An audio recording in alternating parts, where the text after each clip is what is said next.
in pursuit of health and wisdom. Sapio with Buck Joffrey.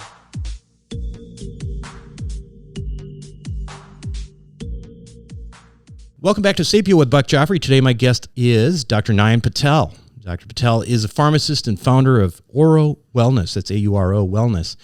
And through his research, he has stabilized has a stabilized form of glutathione that improves absorption and increases its effectiveness.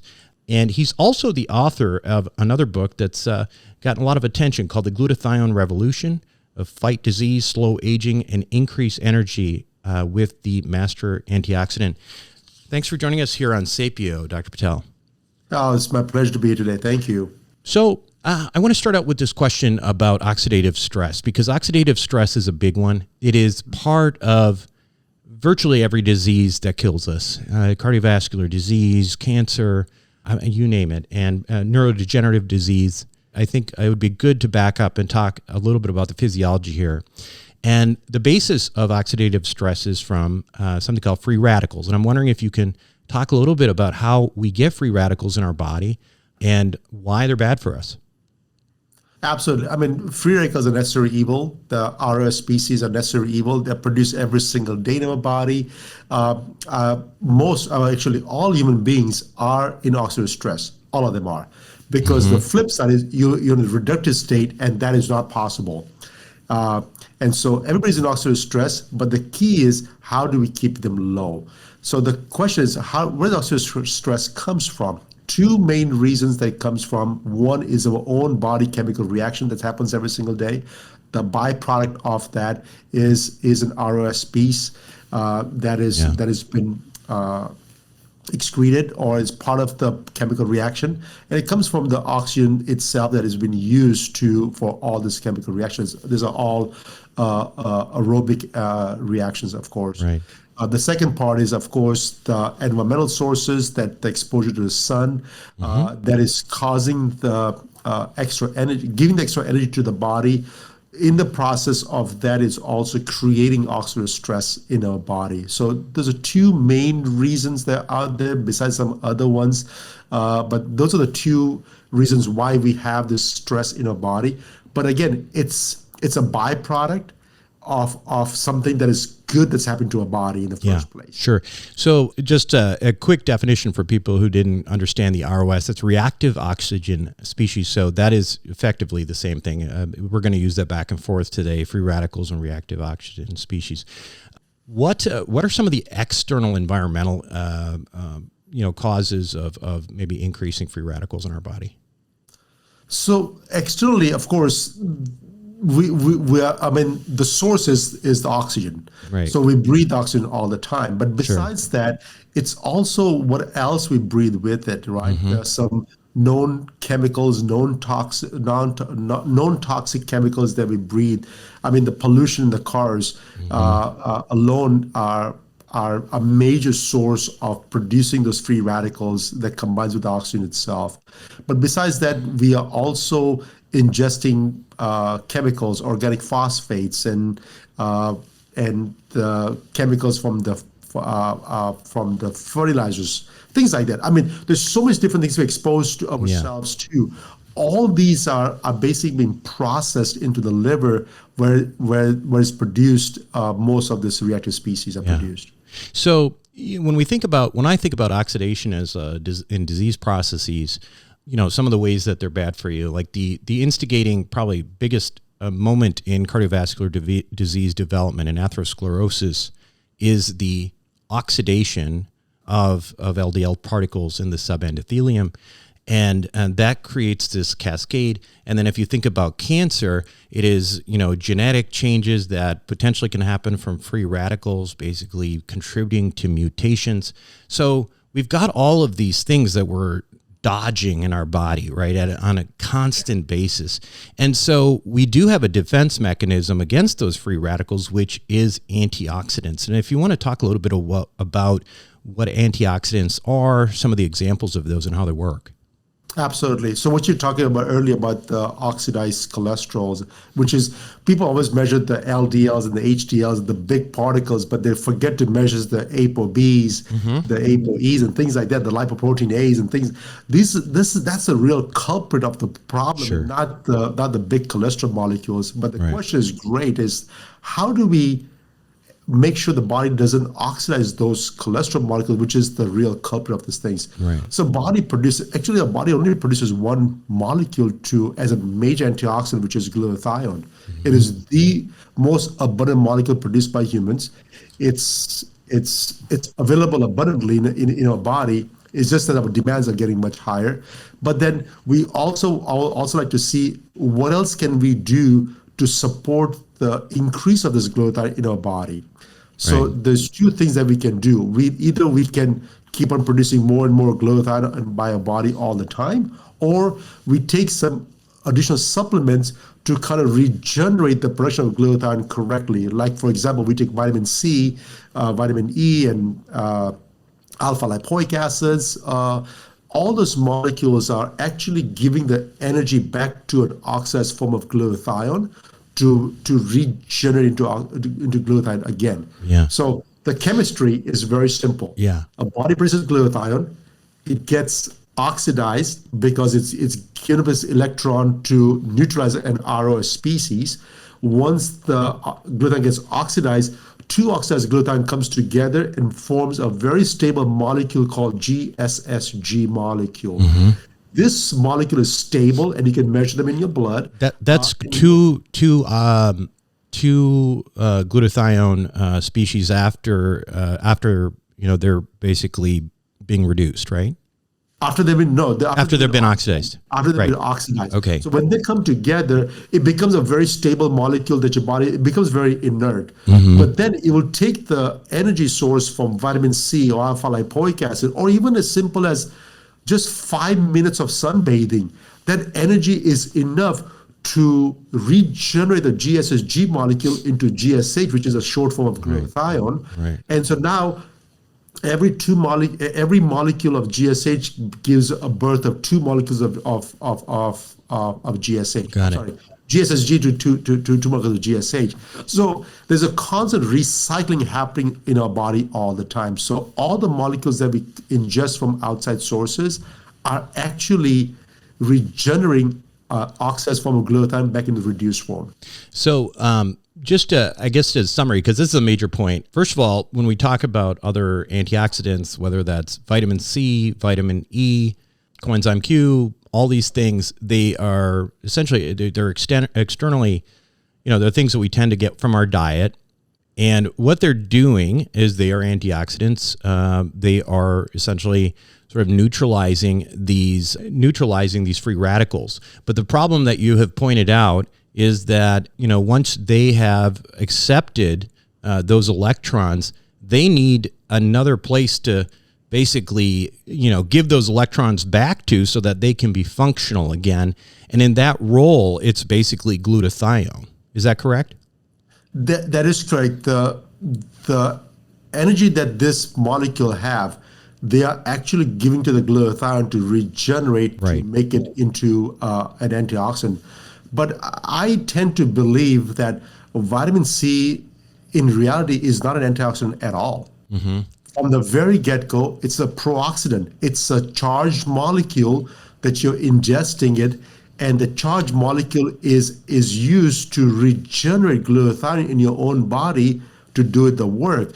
Because why is it that at a low dose, vitamin C is an antioxidant, at a high dose is a pro-oxidant? Yeah. It is not that smart of a molecule that has dual properties. It only has one property, which is a charged molecule.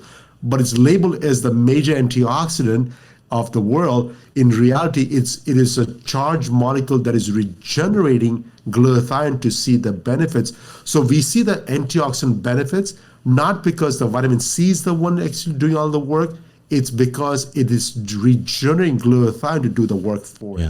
So glutathione's role in this situation is basically to either recycle other antioxidants or to be the master antioxidant itself and accept it directly and effectively not need the assistance of another molecule to regenerate itself as an antioxidant. And that's presumably why we call it a master antioxidant.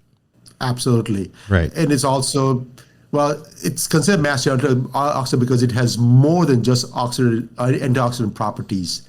And that's where the glutathione differs from every other molecule that's out there as an antioxidant, because besides quenching or neutralizing free radicals, it is also used as in the conjugation pathways to neutralize some of the other threats from organic chemicals and phosphates and heavy metals. Could you talk a little bit about exactly what glutathione is? Because, it's interesting because it's just a peptide, right? It's just amino acids, just like a very, very small protein, right? I mean, that's all it is, right? So our bodies make this. Is there, what else can you tell us about glutathione as a molecule? So I wish I could call it a protein, but it's actually a tripeptide. Tripeptide, yeah. It's a very simple molecule. And that's why it's so abundantly produced, because the real key is in the simplicity of the molecule. 3 amino acid chains comes together and literally can work as a cleaning house. It just cleans up your body from inside out. It just gets rid of all the chemical charges, electronic charges, all the chemical substrates in our body. It enhances your liver's conjugation pathways, and it really helps you stay your body clean from inside, because we are knowingly putting stuff in our body every single day, i.e. cosmetics, food, breathing air, everything. Let's talk about some of the uses. What are some of the uses that you have seen people use for? I just did a brief search, and there seems to be a number of, at least in Asia, a lot of use for skin lightening. Is that a real thing? Is that just kind of a? I mean, yes and no, right? Yeah. It's they've been using for skin lightening agent for at least 3 or 4 decades at this point that I know of. Yeah. But it's not that it's happening skin lightening. It has some benefits on skin lightening, but in the reality is that it helps the skin. Skin is the largest organ we have. Sure. It helps the skin get healthier, right? Mm-hmm. A healthy skin doesn't have to be a lighter or darker skin. It's a healthy skin. Yeah. But then overuse of glutathione can actually suppress the melanin production. Okay. And that's what the skin lightening. That's what they're after. Yeah. So in short term, you do see the benefits of skin lightening because skin is getting healthier. But in reality is that people are overusing it because they don't like the color of the skin to be too dark. They want it even lighter and lighter. Yeah. Instead, they're actually killing the melanin production. Yeah. What are some of the other uses that you're aware of out there? But I should point out that I did a little search, and I did find some interesting, articles. I didn't spend a lot of time on them. For example, in diabetics, increasing insulin or improving insulin resistance. That was kind of surprising. I didn't know that was the case. But some of the other things that you might know about. I have seen results all over the charts. So for the first 12 years after I discovered and patented the molecule, I went into research mode. I really wanted to find out what is it good for? Where can I use this on my patient population? So that was the key. And as you said, my number one thing was diabetic, because that's what all the research points out to. And so we were using to see, is it by improving glutathione level, is it really affecting your triglycerides? And we saw results on triglycerides. Is it affecting your ApoBs? And we saw the results in ApoBs. Did we see results on A1C levels? And we saw reduction of the A1C levels. Of course, this is not the cure-all for all diseases by all means, but what it's telling us that once you remove all the causing agent of what in a simple term we call debris. Once you remove all the debris from your body, all of a sudden you start seeing reduction of triglycerides, you start reduction of the A1C, you start reduction of the ApoB. The most important thing that I have seen in my patient population, these are all otherwise healthy human beings. thanks to the CGMs that we have today, continuous glucose monitoring, they have a lot of my elite patients. They're not diabetics, but they have the CGM on them, and they are measuring their in-zone, out-of-zone glucose levels. Right. And one thing that notice is that once they have the glutathione levels optimized, the in-zone time for them, where the glucose levels are always under control, has literally gone exponentially high. And I can read some of the texts that I get from my patients. They goes, what is this thing? I mean, I'm a very healthy guy. Otherwise, he's an athlete. He works out. He's a clean diet. But yet, when he eats, his sugar levels are always spiking in and out of the zone all the time. He's not diabetic by all means. With the advent of glutathione into the regimen, all of a sudden, that big spikes and troughs went into like this, just oscillating. It was just the most amazing, bizarre thing that they have noticed. And so that helped me trigger some of my other things that I was working on as to, can it help with people with diabetes per se, which has a high A1C levels.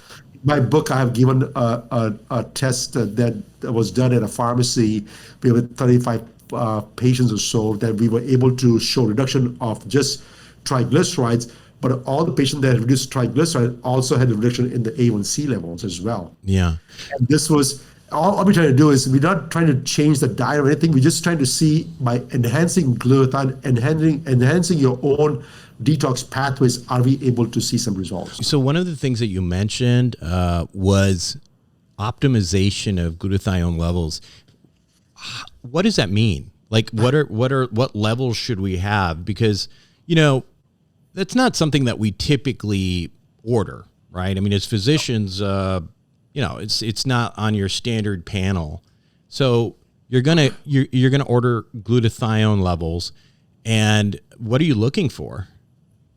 So this is the issue that we have right now in the non-research world, which is if you go out to a doctor's office and draw blood and set up for testings for the glutathione, what you're really measuring is a total glutathione level of everything that's oxidized. Because to get a reduced form of glutathione level, you draw the blood, spin it, remove the plasma, take the red blood cells, and put it in the machines right away, because it will get oxidized very fast, right? And so in the typical world, you're not going to do that part. There's no testing systems available at the doctor's office where you can just spin the blood and put it in the machine to get the data right away. And so all the tests that we get results right now are total glutathione levels, and those range from anywhere from 500 to about 1100 micromoles per liter, right? Our goal is to reach to 950 and above as much as possible. And so our goal is to get to that level. Assumption is that half is oxidized and half is reduced. In the research setting, what we have found out is that people that have dementia or Parkinson's like type symptoms, what they have is a lot more oxidized glutathione and very little of the reduced form. And so there is the differences, but that's in the research phase. We can see that part. In the real world, we're not able to see that because the testing system is not sophisticated to measure that part yet. And so the range that you're looking for is, we want to optimize to about 950 to 980 micromoles per liter as much as possible, total glutathione level. In otherwise healthy human being, we assume that half is oxidized and half is reduced. Is there a level that's too high? Until now, there's no technology that has been developed to actually improve the glutathione level to super physiological levels. Nothing, right? If you can infuse IV, if you can infuse the intravenous glutathione, which is not FDA approved, it's available through compounding pharmacies, you can infuse it, but all the glutathione that is infused or taken orally or whatever form you have, every one of them gets broken down into various amino acids, never enters the blood cells, and the amino acids are getting reabsorbed into the blood cells, and they have been used to produce the glutathione. So what that means is that the body is only going to produce based on the raw materials that's available to us, right? So you can take as much glutathione as you want. It doesn't really matter because the body breaks it down, absorbs the amino acids, and uses the amino acids to produce the glutathione again. That's why we have never seen anybody overabundance of glutathione, because if that happens, you will get into reductive state, right? And reductive state is not fun, because in reductive state, you develop major rashes, you have itching all over the body, and it's not something that the human body is ever going to be in that state ever. So yes, that it's not possible, no, it's not possible. But with the advent of this new technology that we have, where it is actually absorbed as glutathione, this is the first thing we noticed. I said, hey, if that happens, what could do happen? And we didn't notice rashes. We didn't notice itching all over the body. And so the first thing for us was find out, okay, well, what's the right dose? How much do I give to my patients, right? And so the first 3-4 years went into my research trying to figure out what dose is ideal, because the literature does not support the newest technology that we have now. And so now we do have an idea, and overuse of this topical form of glutathione that we have developed can put you into reductive state, can get your levels super physiologic levels. And if that happens, you will get the rash, you will get up the itching, and it's for the physician, it's very easy. Cut back on the dose. You're using too much. Yeah. But if you use the dose that we recommend, we don't see the problem at all. Let's actually get to the delivery questions. First of all, I mean, in terms of let's talk about food first and foremost, I guess.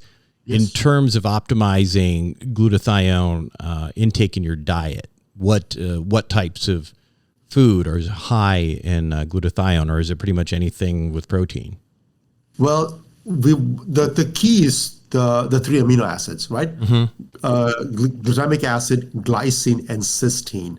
Now, like it or not, as we age, we have overabundance of glutamic acid in our body, right? The body kind of stores it, and there's some theories that that's maybe one of the causes of having mental disorders like dementia and Alzheimer's or Parkinson's or ALS and things like that. So there's one theory about that one. So we don't want to consume any more glutamic acid if we don't have to. That leads us to glycine and cysteine. Glycine is abundantly available in most of your food, so it's not a big issue. The biggest issue we have is cysteine. So if you just put in your favorite search engine, cysteine-rich foods, you're going to get a list of foods: whey proteins, asparagus, and avocados, and like oysters or things like that. So you can get both vegetable sources and meat sources. Both have cysteine-rich foods available, and as long as you have that, your body will absorb cysteine and help produce glutathione out of it. Okay, so you've got that, and so now if we talk about supplementation. Now you brought a interesting point, I guess, because it's a tripeptide, right? It's 3 amino acids. When you eat it, our body, when it goes in your intestines, it's going to break it down to amino acids.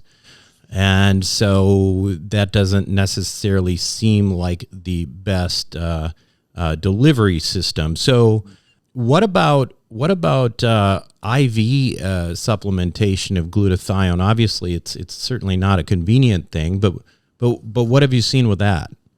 So IV, same thing. The study was done in 1991. It's on a PubMed search is available. High dose intravenous glutathione therapy and the results of that one. What they found out was when you infuse glutathione, it only stays in the plasma. It never enters the blood cells.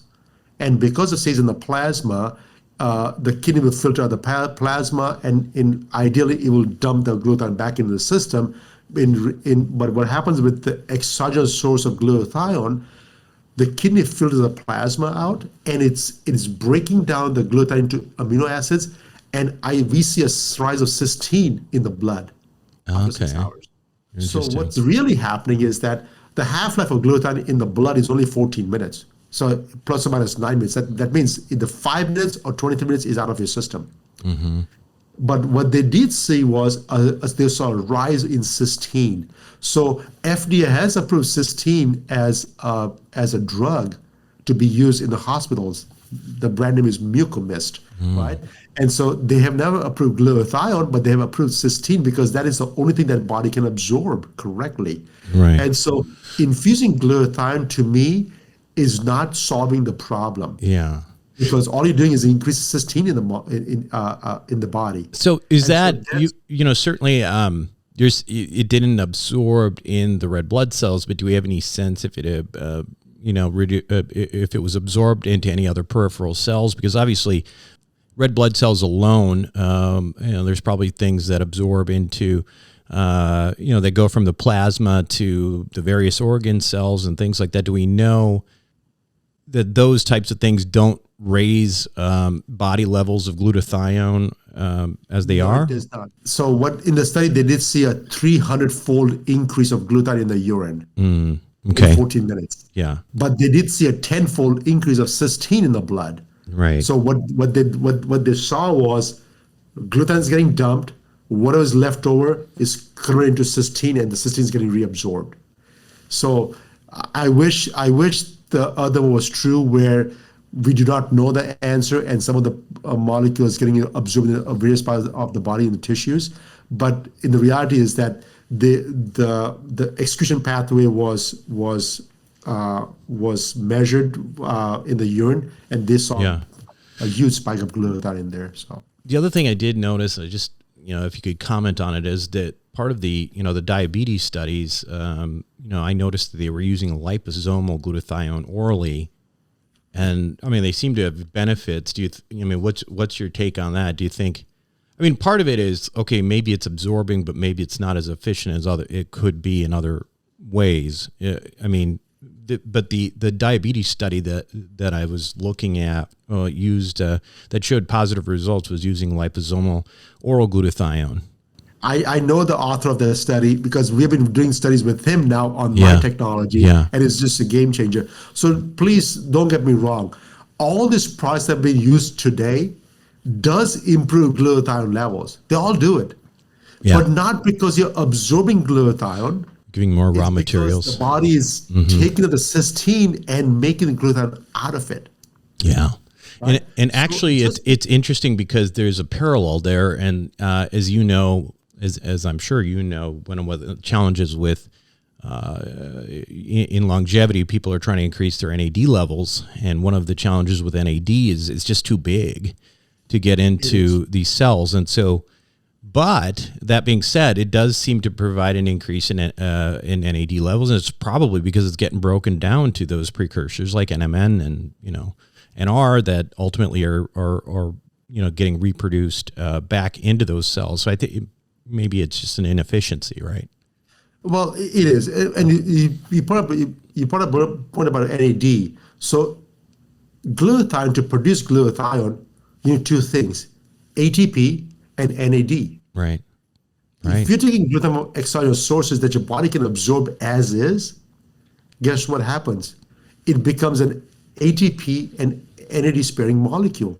So, interesting. So this is the thing, right? When my patient starts using the product, what's the first thing they notice in 2 weeks? I just feel good and I seem to have some energy, but it's not caffeine energy. Is there any suggestion that there's an increase in NAD from taking glutathione? I'm very close to proving that point. It's not available yet, that study, because I'm working with a lab right now trying to figure out NAD levels. Is it rising or not rising? There's some test subjects out there that tests out there that can measure NAD levels. I'm looking at the validity of those tests right now at this point. But NAD is a large molecule, so you just asked. I just answered another question that you haven't asked me yet. Yes, I am working on NAD next because glutathione now is done. My next project is NAD. We do have a stable molecule in my lab for the last 18 months in a water-based system. I just haven't figured out how to get into your body yet. Is it going to be topical, oral, nasal spray? I don't know. I do not have answers to that yet, but we do have NAD working molecule right now. So the question is, can we test it? Yes, you can test it. I have not proven it yet. Yeah. So let's talk about your product and how did you, I guess maybe take us through the story of oral wellness and this product. My journey started back in the early 2000s when actually late 1990s when I was hired to make the first liposomal glutathione. Okay. Which I did. Back in 2001, we had a stable molecule of liposomal glutathione that we were giving out to our clients, and I did not get the results I was looking for. I was looking for faster to say, hey, this thing is the best thing that can happen to us, and it can get the results pretty fast. I was not getting the results I was looking for pretty fast. So hence, I said, you know what? There has to be a better way to deliver glutathione. And so I started working with this newer technology. And so I was still a compounding pharmacist making medications every single day. And in my lab, we started working on this lab. I was consulting with another professor at the USC Keck School of Medicine. So we were there. Later on, he joined me in my firm and started working together on this molecule together. And so we've been working together at this for over 22 plus years now. And so in 2007, it was the first time we discovered that we have a stable form of glutathione, because it was in my pharmacy where we mixed together, it was not getting oxidized. That was step one. I thought I hit a jackpot back then because I got stable molecule of glutathione, but that wasn't the problem. The issue was still, how can I get it inside your body? Yeah. And I thought that was not my problem, that somebody else is going to deal with it, but nobody came to my rescue. So I said, okay, I got to do it myself, right? Yeah. Called a few doctors, friends that I have. I say, hey, we have the stable molecule of glutathione. I want to start using for some patients if you write the prescriptions for it. And so we started doing that kind of work originally. Instead of releasing the product to the public, very early I found out that we had to find the dose, because when I give the recommended dose according to literature, people were just getting rashes and itching all over the body. And one of the doctors, because it was too potent, you think, because you were just reducing the heck out of everybody. Is that? That's exactly what I thought. Either that, or we were detoxing way too fast than people can handle. Okay. And so I said, this is not fun. This is not fun at all. And so the first couple of years, I was working with a doctor out of Utah, and he helped me out with it and said, hey, this is the dose we have. Let's do a dose comparison study. And so that's what we did. We found out the dose is very, very small, very small. And we only using like 100 milligrams or less than that on most of our patients. And so I said, oh my God, that's a very small dose, but yet there's a profound effect on the other side. And so I said, okay, let's start looking at the literature and see what people are using for. Hence, the first thing was the diabetes thing, right? Because I'm an Indian background and my whole family is diabetic. I said, well, if I can help my family, it would be great. And sure enough, we started seeing results. So A1C starts dropping and things like that. I said, what more is out there? Then we started looking into anecdotal studies where we had patients with post-herpetic neuralgias, with wheelchair bound, able to walk again, with neuropathy going away. I said, how is that happening? And what we found out was glutathione was actually building up your own immune system and getting rid of the viruses. It's not an antiviral drug by all means, but it's building up your own immune system. What would the mechanism of that be? Like to strengthen your immune system with glutathione? I'm just curious, kind of. So that's my last that's my last study that I just finished last year. We did a study on immune system, and we infected the blood with mycobacterium, and within 4 hours we saw a reduction in the mycobacterium load in the blood by improving all the cytokines, the IL-2, IL-12, interferon gamma, and TNF alpha. So we were measuring all the cytokines. So if you have a known infection, all the cytokines markers were improved, and we saw a reduction in the mycobacterium load. And so the theory is that it is activating the macrophages to deal with this problem. Yeah. And so early on, we saw on shingles and influenza and things like that. So we started putting pieces together, and long before I found out about so many different cases of patients that we use, that I had to compel to write the book. And in my book, I have all the stories of all the people that we tried on autistic kids and high triglyceride levels and performance athletes that we use. We only use on a horse. The horse was, when you go to a racetrack, there are only a few competing horses, but they had to fill up all the barns. Otherwise, who's going to watch a horse races with only 3 or 4 horses running, right? Sure. So they paid for the horses to run on this track. And one of the horses was a 4-year-old pony, was not going to make it anyway. It's just a filler, just a filler. And so we cannot expose that horse to a lot of issues. So we started giving him glutathione to keep him healthy. Long story short, that horse won the race. Interesting. I said, oh my God, if I can have a 4-year-old pony win a race, you know, what can I do for NFL athletes or NBA athletes and things like that? Of course, it's not a performance enhancement drug, but all it is it helps the old horses or old players get back into the game because they're able to detoxify the body better. They're able to work out better. They have a better exercise tolerance and things like that. So that's what we have noticed over the years.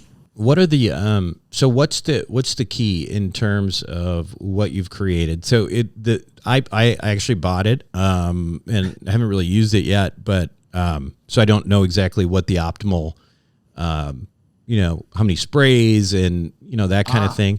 But first of all, like so this is a spray. You spray it on your skin. And tell us the story, like in terms of absorption, like how you figured out that would be the best way. And is it a specific compound, or is it just, that the lipase, that particular molecule is readily absorbed through the skin? I mean, what makes this special?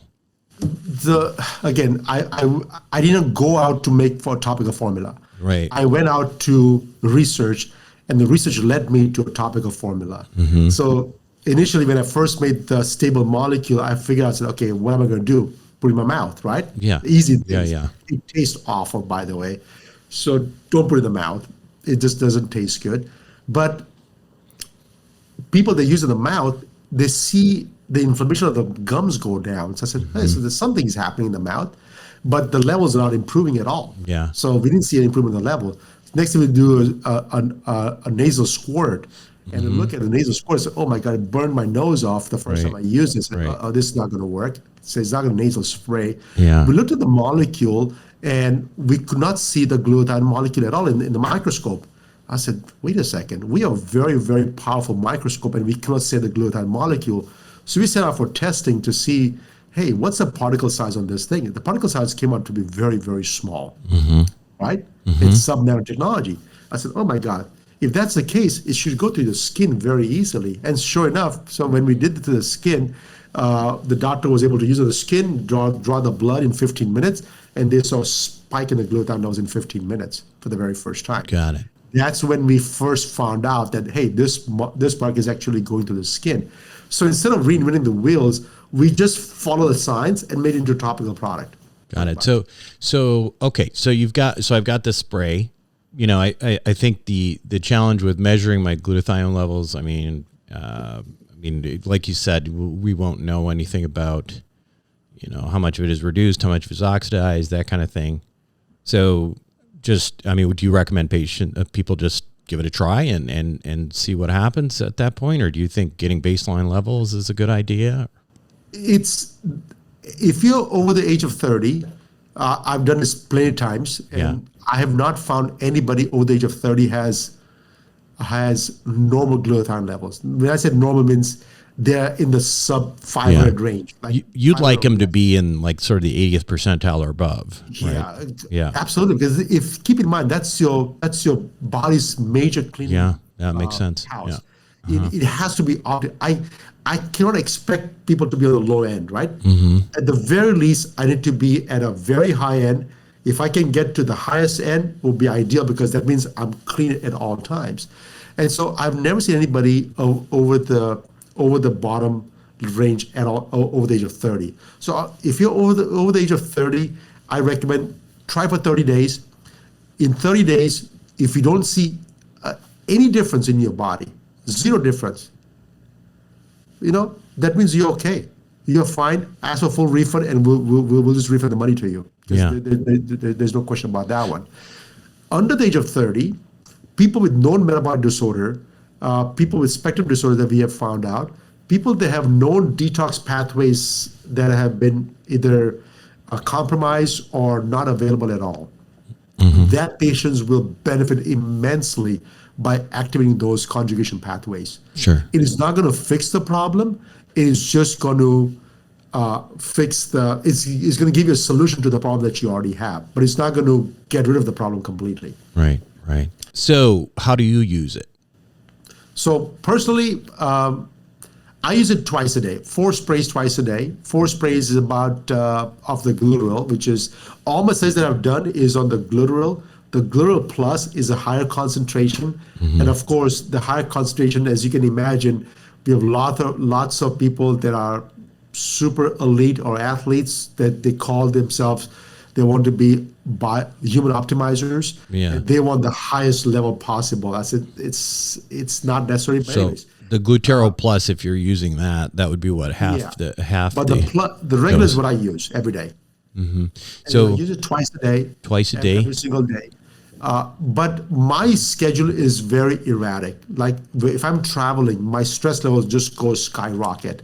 And when I'm traveling, I'll use a plus, and I'll probably do double or triple the dose of plus twice a day. What's the plus dose? Is it the same as the other one? It's the same dose, 4 sprays twice a day. I keep the same dose. I just change the formula so that way people get more concentration in those 4 sprays. Because it's the volume game. If I make it too concentrated, then it cannot rub it in. If I make it too thin, then you have a large surface area to rub it in. And so the sweet spot was, what's a sweet spot in between those? Does it matter where in the skin? I mean, some parts of your skin are probably going to be more absorb better than others. So we have done 2 trials. One trial we applied on the arms, and we got the very high levels in the blood cells. The second study we did it on the belly, and we got the same results. So I don't think so. The site matters because the way it's absorbed is completely different than all old technologies that's out there. All technologies goes to the lipid layers and diffuses through the layer, and that's the rate limiting step. It cannot go any faster than how much your body can diffuse through each and every layers of your skin. Yeah. Versus this technology is bypassing all those barriers and getting straight into the bloodstream using the water channels of your system. So that way, the absorption is literally instantaneous. I have doctors at conventions try this product in the hands, and if they have this gene mutation, if the GSTM1, GSTM2, they don't even know it yet, but they have this brain fog because of that.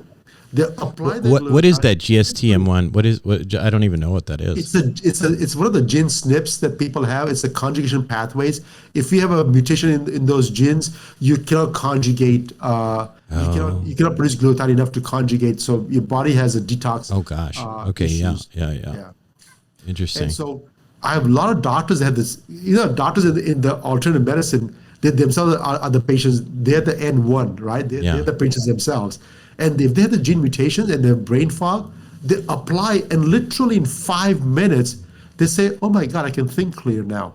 Yeah. And that's why I know that, okay, it doesn't, in 5 minutes, people can already see the results in that. Not everybody's get the results, but people do notice the results in 5 minutes or less if you have the gene mutations. Yeah, certainly a lot of this, is anecdotal, but it's, there's science behind it.